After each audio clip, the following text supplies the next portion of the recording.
In this guide, we'll convert a Markdown document into a PDF file using Python and Spire.Doc. Converting Markdown to PDF by hand is fragile, does not scale to multiple files, and leaves you with no control over the final layout. Code gives you accurate, repeatable results. The workflow is straightforward. Load the Markdown file, then save the document as a PDF with full formatting preserved. First, install Spire.Doc for Python from pip with a single command. Create a document object, load the Markdown file with the Markdown format, and save it as a PDF. The styles and structure of the original document are carried straight into the output.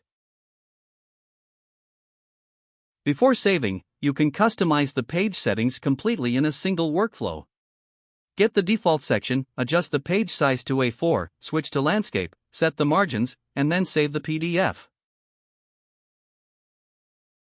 Here is the final output.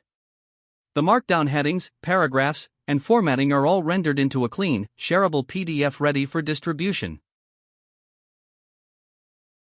That's everything you need to convert Markdown documents to PDF with Python. Install Spire.Doc and turn your documentation into polished, shareable PDFs automatically.